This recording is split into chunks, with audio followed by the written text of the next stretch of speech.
Hello guys, welcome back to another brand new video.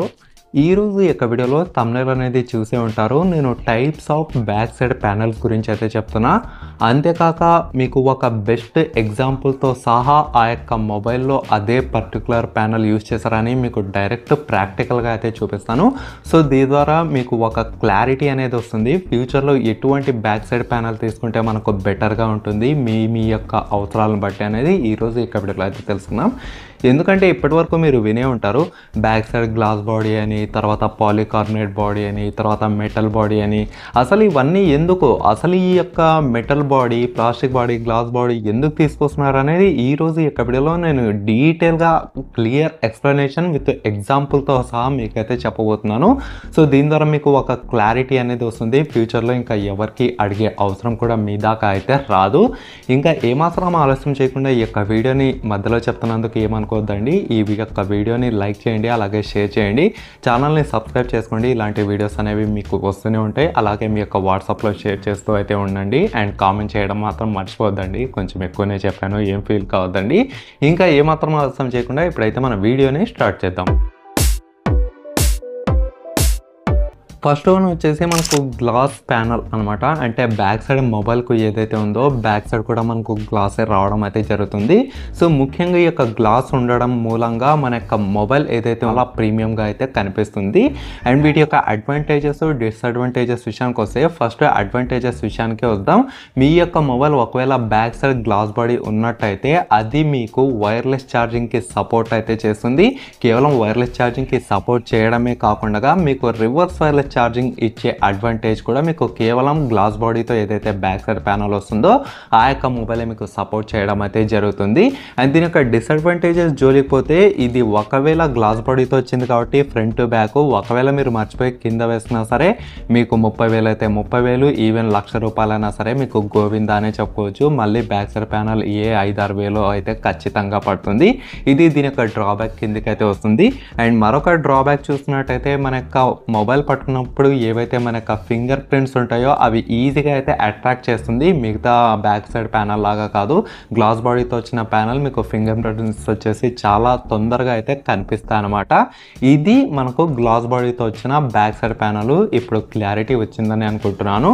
And దీంట్లో examples చూసినట్టయితే మీకు like ఎక్కువ ఐఫోన్ సిరీస్కి కావచ్చు, శాంసంగ్ గెలాక్సీ హై ఎండ్ మొబైల్స్కి కావచ్చు, వీటన్నిటికీ మీకు గ్లాస్ బాడీ బ్యాక్ సైడ్ ప్యానల్తోనే రావడం అయితే జరుగుతుంది. అండ్ అలాగే నెక్స్ట్ చూసినట్టయితే మనకు ప్లాస్టిక్ బ్యాక్ సైడ్ ప్యానల్ అనమాట. ఇక్కడ కొంతమంది పాలికార్బోనేట్ అని పిలుస్తూ ఉంటారు. పాలికార్బోనేట్ అన్న ఒకటే, ప్లాస్టిక్ అన్నా సరే. కాకపోతే కొంతమంది ప్లాస్టిక్ అంటే బాగా ఉండదని కొంచెం టెక్నికల్గా పాలికార్బోనేట్ అంటూ ఉంటారు. సో పాలికార్బోనేట్ అంటే బ్యాక్ సైడ్ బాడీ ప్లాస్టిక్ అనే మీరైతే అర్థం చేసుకోండి. సో ముఖ్యంగా ప్లాస్టిక్ బ్యాక్ సైడ్ ప్యానల్ ఇవ్వడం మూలంగా మనకు అడ్వాంటేజ్ ఏమంటే ఫస్ట్ వచ్చేసి చాలా లైట్ వెయిట్గా మొబైల్ ఉండడం అయితే జరుగుతుంది. To compare with glass body smart phones. And light weight ఉంటుంది. ఎట్ ది సేమ్ టైం మనకు ప్రీమియం విషయంలోకి వస్తే గ్లాస్ బాడీతో ఉన్నంత హై ప్రీమియం అయితే ఉండదు. ఇది మనకు చాలా తక్కువ ప్రీమియం అయితే ఉంటుంది. అండ్ నెక్స్ట్ వీటి యొక్క అడ్వాంటేజెస్, డిసడ్వాంటేజెస్ విషయానికి వస్తే ఫస్ట్గా ఈ యొక్క అడ్వాంటేజెస్లో మనకు చాలా డ్యూరబుల్గా అయితే ఉంటుందన్నమాట. అంతేకాక జారి కింద పడినా సరే అంత తొందరగా మనకు పగిలిపోదు. బ్యాక్ సైడ్ ప్యానల్ మీకు ప్లాస్టిక్ది ఉంటుంది కాబట్టి. అండ్ అలాగే మీకు గ్లాస్తో, మెటల్తో కంపేర్ చేసినా ఇది చాలా లైట్ వెయిట్గా ఉండడం అయితే జరుగుతుంది. ఏదైతే mobile back side plastic back side లేదా పాలికార్బోనేట్తో వచ్చినట్టయితే. అండ్ దీంట్లో డ్రాబ్యాక్స్ విషయానికి వస్తే ఇది ప్రీమియంగా అయితే ఏమీ ఉండదు. అలాగే మీకు స్క్రాచెస్ ఏవైతే ఉంటాయో చాలా ఈజీగా అయితే పడతాయి అనమాట. బ్యాక్ సైడ్ ప్లాస్టిక్ బాడీతో వచ్చినవి మీకు ఒకవేళ గోర్లు ఉన్నా, లేకపోతే మీరు ఇసుకలో పెట్టినా, లేకపోతే మొబైల్ ఎక్కడైనా బండల మీద పెట్టినా, సో ఏదైతే ఈ యొక్క సర్ఫేస్ ఉంటుందో మనకు గరుకు ఉంటుంది చూడండి. అటువంటి సిచ్యువేషన్లో మీరు మొబైల్ కింద పెట్టారని అనుకోండి, ప్లాస్టిక్ బ్యాక్ సైడ్ ప్యానల్తో వచ్చింది, ఈజీగా మీకు గీతలు పడడం అయితే జరుగుతుంది. ఇది మనకు one of the main important backup అనేది చెప్పుకోవచ్చు. అండ్ దీనికోసమే మీరు పౌచులు యూజ్ చేయడం ఖచ్చితంగా మోస్ట్ ఇంపార్టెంట్ అనే చెప్పాలి. అండ్ ఈ యొక్క ఎగ్జాంపుల్ మొబైల్ చూసినట్టయితే ముఖ్యంగా మిడ్ రేంజ్ మొబైల్స్ లైక్ మనకు శాంసంగ్ గెలాక్సీ ఏ సిరీస్కి ఇచ్చిన ఆల్మోస్ట్ ఇంతకుముందు ఉన్న ఆల్మోస్ట్ అన్ని మొబైల్స్ మీకు ప్లాస్టిక్ బాడీతోనే వచ్చినాయి. మీ యొక్క శాంసంగ్ మొబైల్ ఒకవేళ 10,000 నుంచి 20,000 లోపల ఉందే అనుకోండి, ఆ యొక్క మొబైల్కి అన్నిటికీ మీకు వచ్చేది ప్లాస్టిక్ బాడీనే, బాగా అయితే గుర్తుంచుకోండి. అండ్ నెక్స్ట్ మనకు నంబర్ థర్డ్ చూసినట్టయితే మెటల్ బాడీ అనమాట. దీనికి కూడా మనకు మరో రకంగా అల్యూమినియం అని కూడా మనమైతే పిలుస్తూ ఉంటాము. అల్యూమినియం ఆర్ మెటల్ రెండు ఒకటే. సో ఇప్పుడు మనం మొబైల్ భాషలో మాట్లాడితే అల్యూమినియం బ్యాక్ సైడ్ ప్యానల్ అంటారు కదా. ఇప్పుడు దీని యొక్క కథ గురించి అయితే తెలుసుకుందాం. ఫస్ట్ ఇది వచ్చేసి మనకు చాలా సాలిడ్గా అయితే ఉంటుంది మనకు ఫీల్ విషయానికి వస్తే. అండ్ ఈ యొక్క ఫీల్ కూడా మనకు చాలా ప్రీమియంగా ఉంటుంది. అండ్ అంతేకాక కూల్ మెటాలిక్ ఫినిష్తో ఈ యొక్క మొబైల్ రావడం అయితే జరుగుతుంది. అండ్ వీటి యొక్క అడ్వాంటేజెస్ విషయానికి వస్తే ఇది మనకు చాలా బాగా మన్నిక అయితే వస్తుందన్నమాట. అండ్ ఇది డ్యామేజ్ కావడానికి చాలా వరకు డ్యామేజ్ రెసిస్టెంట్తో అయితే ఉంటుంది. ఈ యొక్క గీతలు పడేది కావచ్చు, ఇవన్నీ అయితే అంత తొందరగా అయితే పడవు, ఎందుకంటే ఇది మనకు మెటల్ బాడీతో వచ్చింది కాబట్టి. ఎక్కువగా రీసెంట్గా మొబైల్స్ మనకు మధ్యలో ఫ్రేమ్ ఏదైతే ఉందో, అంటే బ్యాక్ సైడ్ ప్యానల్ కాదు, ఫ్రంట్ సైడ్ కాదు, మధ్యలో మొబైల్ది ఫ్రేమ్ ఏదైతే ఉందో ఇది మెటల్ లేకపోతే అల్యూమినియం యూజ్ చేశారని చాలా మొబైల్స్లో చెప్తూ అయితే ఉంటారు. అంతేకాక ట్రైలర్స్లో, ప్రోమోస్లో పెద్ద పెద్ద యూట్యూబర్స్ కూడా చెప్తూ అయితే ఉంటారు అల్యూమినియం మెటల్ ఏందనేది. సో ఇదనమాట. సో దానిపైన గీతలు అనేవి అస్సలు అయితే పడవు, పడినా కూడా మీకు ఏమీ కాదు, ఏమీ కనిపించదు కూడా. ఇది దీని యొక్క మెయిన్ అడ్వాంటేజ్ కిందకే వస్తుంది. అండ్ అంతేకాక దీనికి మెటల్ ఇచ్చారు కాబట్టి వీటిని అంత తొందరగా అబ్జర్వ్ అయితే చేయదు. సో దీని ద్వారా మీకు ముఖ్యంగా ఎక్కువ హై పర్ఫార్మెన్స్ యూజ్ చేసే వాళ్ళు, గేమింగ్ ఆడే వాళ్ళకు ఈ యొక్క అల్యూమినియంతో ఉండే మొబైల్ తీసుకోవడం అయితే చాలా మంచిది, వాళ్ళకు చాలా బాగా అడ్వాంటేజ్ అయితే అవుతుంది. అండ్ దీని యొక్క డిసడ్వాంటేజెస్ జోలికి పోతే, అంటే డ్రాబ్యాక్స్ జోలికి పోతే, ఇది వైర్లెస్ ఛార్జింగ్ క్యాపబిలిటీ ఏదైతే ఉందో ఇదైతే అస్సలు సపోర్ట్ చేయదు. అందుకోసమే ఎక్కువ శాతం ఏదైతే ఫ్రేమ్ ఉంటుందో మొబైల్ ఫ్రేమ్కి మాత్రమే అల్యూమినియం ఫ్రేమ్ అయితే ఇస్తూ ఉంటారు, బ్యాక్ సైడ్ కాక. బ్యాక్ సైడ్ కూడా ఇచ్చారని అనుకోండి, మనకు వైర్లెస్ ఛార్జింగ్ ఇలాంటివన్నీ ఏమీ సపోర్ట్ చేయదు కాబట్టి. అండ్ అంతేకాక ఈ యొక్క మెటల్ లేదా అల్యూమినియం ఇచ్చినప్పుడు మనం చాలా కేర్ఫుల్గా అయితే ఉండాలన్నమాట, ఎందుకంటే దీనికి ఈజీగా డెంట్స్ పడే అవకాశం అయితే ఉంటుంది. డెంట్స్ అంటే మొబైల్ జారి కింద పడింది అనుకోండి, అక్కడి వరకు మనకు చిన్న లొక్క పడినట్టయితే కనిపిస్తుంది అనమాట. అందుకోసమే అల్యూమినియంతో ఉన్న మొబైల్స్ ఏవైతే మ్యానుఫ్యాక్చర్ అయ్యబడి ఉంటాయో చాలా కేర్ఫుల్గా హ్యాండిల్ చేయడం అయితే మంచిది. దీన్ని కూడా ఖచ్చితంగా మీరు పౌచ్ అయితే యూజ్ చేయాల్సిందే. అండ్ అంతేకాక దీంట్లో మరొక డ్రాబ్యాక్ ఏమంటే, ఇది అల్యూమినియం కాబట్టి ఇది అల్యూమినియం కాస్త little bit higher weight side అయితే ఉంటుంది. సో ఖచ్చితంగా ఇది కూడా మీరు ఓర్చుకోవాల్సిందే. అండ్ ఎగ్జాంపుల్ జోలికి పోతే మనకు ఇంతకుముందు OnePlus 5 మొబైల్ అయితే ఉంది. OnePlus 5 మొబైల్కి కంప్లీట్గా బ్యాక్ సైడ్ దాని యొక్క ఫ్రేమ్ ఇవన్నీ అల్యూమినియంతో అయితే యూజ్ చేయడం జరిగింది. అదొక బెస్ట్ ఎగ్జాంపుల్. అంతేకాక iPhone 6 సిరీస్ ఏవైతే ఉన్నాయో అన్ని బ్యాక్ సైడ్ మీకు అల్యూమినియం బాడీతోనే రావడం అయితే జరిగింది. అదొక బెస్ట్ ఎగ్జాంపుల్ కిందకైతే చెప్పుకోవచ్చు అల్యూమినియం లేదా మెటల్ బ్యాక్ ప్యానల్ గురించి తెలుసుకోవాలనిపిస్తే. అండ్ అలాగే మరొకటి వచ్చేసి leather or faux leather back panel అనమాట. లెదర్ అంటేనే ఫస్ట్గా గుర్తొచ్చేది మనకు మోటరోలా మొబైల్స్. మోటరోలా ఉన్న ఆల్మోస్ట్ బడ్జెట్ సిరీస్ నుంచి mid range, high range, premium series నుంచి వాళ్ళు ఎక్కువగా లెదర్ అయితే యూజ్ చేస్తూ ఉంటారు. సో ముఖ్యంగా లెదర్ ఎక్కువగా యూజ్ చేయడం ద్వారా మన యొక్క మొబైల్ జారి పడుతుందన్న అవకాశాలు అయితే పాసిబిలిటీ చాలా వరకు అయితే తగ్గిపోతాయి, ఇంకా లిటరల్లీ 0% అని మనమైతే చెప్పుకోవచ్చు. అండ్ అంతేకాక ఇక లెదర్ యూజ్ చేశారు కాబట్టి ఇది మనకు చాలా సుపీరియర్గా, యూనిక్యూగా అండ్ చాలా సాఫ్ట్గా, అంతేకాక టెక్స్చర్ ఫినిష్తో ఉంటుంది. అండ్ చాలా గ్రిప్ కూడా బాగా ఉంటుంది. అండ్ చూడడానికి చాలా లగ్జరియస్ ఫీల్ కూడా ఉంటుంది. అండ్ అంతేకాక ఇది లెదర్తో వస్తుంది కాబట్టి ఏ కలర్ అయినా సరే చాలా ఫెంటాస్టిక్గా ఉంటుంది. ముఖ్యంగా దీని యొక్క గ్రిప్ అయితే చాలా బాగా ఉంటుంది. అండ్ దీని యొక్క అడ్వాంటేజెస్ జోలికి పోతే, ఫస్ట్ ఇది మనకు చాలా స్టైల్గా కనిపించడం దీని యొక్క ప్రత్యేక అడ్వాంటేజ్ అని చెప్పుకోవాలి. అండ్ హ్యాండ్లో పట్టుకున్నప్పుడు మీకు చాలా ప్రీమియంగా కూడా కనిపిస్తుంది. అండ్ ఈ యొక్క స్క్రాచెస్, ఫింగర్ ప్రింట్స్ పడతాయన్న భయం మీకు 1% కూడా అవసరం లేదు, ఎందుకంటే ఈ యొక్క లెదర్లో మీకు స్క్రాచెస్ పడవు, ఫింగర్ ప్రింట్స్ కూడా ఏమీ పడవు. అంతేకాక చాలా అడ్వాంటేజ్, ఈ యొక్క మొబైల్ జారి కింద పడినా సరే మీకు బ్యాక్ సైడ్ అయితే ఏమీ కాదు, ఇదొక విషయము.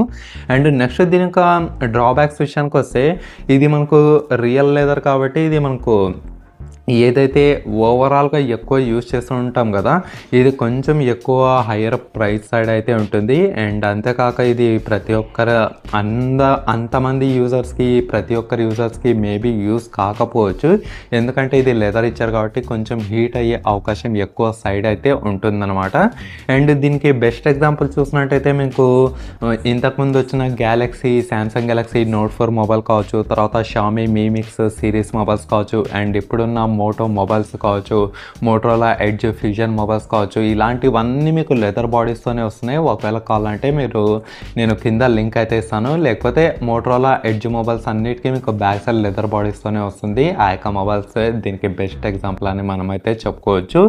అండ్ నెక్స్ట్ మరొకటి వచ్చేసి మీకు సిరమిక్ బ్యాక్ ప్యానల్ అనమాట. సిరమిక్ అనేది ఎక్కువగా ఐఫోన్స్లో అయితే వాడుతూ ఉంటారు ఈ యొక్క పదము. మరి ఈ యొక్క సిరమిక్ బ్యాక్ ప్యానల్ ఏంటి, దీని యొక్క కథ ఏంటో ఇప్పుడైతే తెలుసుకుందాం. సో ముఖ్యంగా మనకు కంఫర్ట్ విషయంలో ఇది చాలా అంటే చాలా ఎక్స్ట్రీమ్ ప్రీమియంగా అయితే ఉంటుంది ఓవర్ కంపేర్ విత్ ఏదైతే గ్లాస్ బాడీ ఉంటుందో. అండ్ అంతేకాక ఇది ప్రీమియంతో సహా చాలా స్మూత్గా ఉంటుంది. అండ్ ఈ యొక్క ఫినిష్ ఏదైతే ఉందో మనకి షూస్ పాలిష్ చేస్తే ఎంత బాగా మెరుస్తాయో ఇది కూడా అంతే బాగా మెరవడం అయితే జరుగుతుంది. కాకపోతే మీకు గ్లాస్ కంటే కొంచెం హెవియర్ సైడ్ అయితే ఉంటుంది. గ్లాస్తో వచ్చిన బ్యాక్ ప్యానల్ మొబైల్ ఎలా కొంచెం హెవియర్ సైడ్ ఉంటుందో దానికంటే little bit higher heavier side అయితే ఉంటుంది. అండ్ నెక్స్ట్ దీనికి అడ్వాంటేజెస్ విషయానికి వస్తే ఈ యొక్క సిరమిక్ బ్యాక్ ప్యానల్ ఏదైతే మొబైల్ వస్తుందో అది మనకు కంప్లీట్లీ స్క్రాచ్ రెసిస్టెన్స్ అనమాట. దీంట్లో గీతలు ఇలాంటివి అయితే ఏమి పడవు. అంతేకాక ఇది కూడా మీకు లగ్జరియస్ ఫీల్ వస్తుంది, లుక్ కూడా చాలా ప్రీమియంగా ఉంటుంది. అండ్ అంతేకాక ఇది షటర్ రెసిస్టెంట్ అనమాట. అంటే ఏదైతే ఈ యొక్క షటర్ కింద పడుతుందో సో దాని నుంచి కాపాడుకోగలదు. గ్లాస్తో కంపేర్ చేసి చూసినట్టయితే గ్లాస్తో వచ్చిన బ్యాక్ ప్యానల్ కింద పడితే ఇంకా చక్కని పగిలిపోతుంది కదా, ఇది మాత్రం అలా ఉండదు. ఇది ఎందుకంటే షటర్ రెసిస్టెన్స్ అనమాట. అండ్ నెక్స్ట్ అలాగే ఇంకొక లాస్ట్ బట్ నాట్ లీస్ట్ మనకు wood or bamboo back panel అనమాట. వుడ్ అన్నా సరే బ్యాంబో అన్నా సరే, బ్యాంబో అంటే బొంగు, వుడ్ అంటే మనకు చెక్క. సో ఇలాంటివన్నీ చాలా తక్కువగా అయితే వచ్చినాయి. కాకపోతే ఇంతకుముందు మోటో మొబైల్స్కి అయితే వచ్చేవి. ఆ యొక్క ఎగ్జాంపుల్ కూడా చెప్తాను, ఆ యొక్క మొబైల్ ఏది వుడ్తో వచ్చింది ఏది బ్యాంబోతో వచ్చిందని. ముందుగా ఈ యొక్క వుడ్ ఈ యొక్క బ్యాంబోతో వచ్చిన ప్రీమియం ఫీల్ అయితే ఉంటుంది. అట్ ది సేమ్ టైం యూనిక్యూగా ఉంటుంది. అండ్ లుక్ విషయానికి వస్తే చాలా న్యాచురల్ లుక్ అయితే ఉంటుంది. అండ్ అంతేకాక దీంట్లో కూడా మీకు టెక్స్చర్డ్ ఫినిష్తో అయితే ఉంటుంది అండ్ ఎర్తీ ఫీల్ అయితే ఉంటుంది.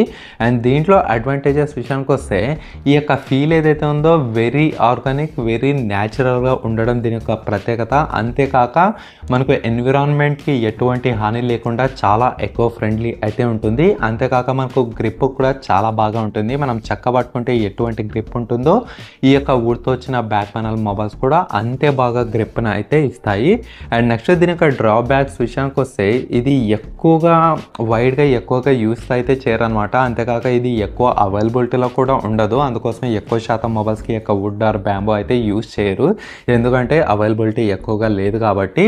అండ్ వేరే అదర్ మెటీరియల్స్తో కంపేర్ చేస్తే ఇది అంతగా డ్యూరబుల్ అయితే ఉండదు. ఇది ఒక నెగిటివ్ ఇష్యూ కిందకి అయితే వస్తుంది.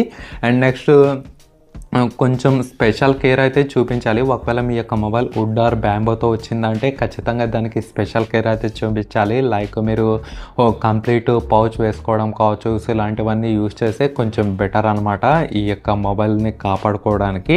అండ్ నెక్స్ట్ దీని యొక్క బెస్ట్ ఎగ్జాంపుల్స్ విషయానికి వస్తే some like limited editions mobiles like Motorola Moto X mobile. So ముఖ్యంగా మోటోరోలా మోటో ఎక్స్ మొబైల్ కంప్లీట్గా మీకు వుడ్ ఈ యొక్క బ్యాక్ సైడ్ ప్యానల్తో రావడం అయితే జరిగింది. ఒకవేళ మీ యొక్క ఫ్రెండ్స్ ఎవరి దగ్గర అయినా ఉంటే మీరు టచ్ చేసి అయితే చూడండి ఎంత బాగా కనిపిస్తుందో. అంతేకాక ఎకో ఫ్రెండ్లీ కూడా ఉంటుంది. సో ఇదనమాట ఓవరాల్గా చూసుకున్నట్టయితే ఈ యొక్క types of back panels in smart phones మీకు అందరికీ అర్థమైందని అనుకుంటున్నాను క్లియర్గా. మీకు ఇంకా ఏమైనా డౌట్స్ ఉంటే కింద కామెంట్ సెక్షన్లో కామెంట్ చేయండి. ఇలాంటి వీడియోస్ మీ ముందుకు తీసుకొని అయితే వస్తుంటాను. ప్రతి ఒక్కటి మీకు ఈజీగా మీ యొక్క ఫ్రెండ్ చెప్పినట్టు మీకు ఈజీగా అర్థమయ్యేటట్టుగా చెప్పడం ముఖ్యంగా నా యొక్క ఫస్ట్ ఎయిమ్ అనమాట.